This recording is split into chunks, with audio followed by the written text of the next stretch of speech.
This is Liberation Day, waiting for a long time.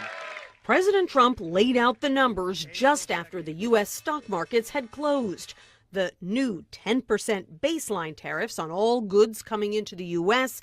and even higher tariffs on goods from 60 countries that the White House dubbed the worst offenders, countries that export more to the U.S. than we export to them.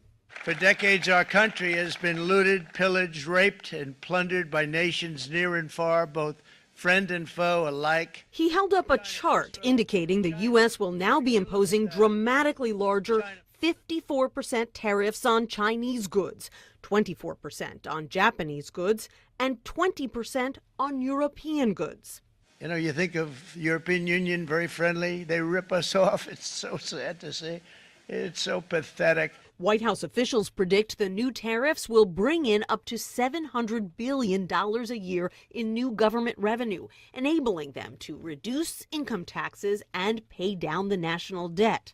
But many economic forecasters and the president's critics say the revenue will be far lower, and they warn that tariffs will drive up the price of goods here in the U.S. It's essentially a sales tax. The sales tax is the most regressive tax there is. It hits lower income people the hardest. The Senate is voting tonight on a bill introduced by Virginia Democrat Tim Kaine. It would roll back the tariffs Trump imposed on Canada last month.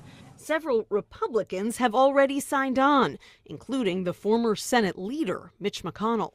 The president seems very certain that these reciprocal taxes are going to be beneficial in the long run to American businesses and the American economy. Wall Street Journal says it will be the dumbest trade war in American history. Economists left, right, and center think it's a bad idea.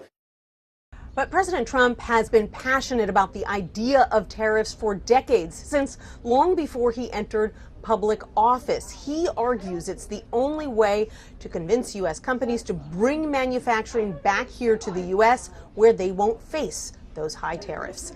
Nancy Cordes, CBS News, the White House.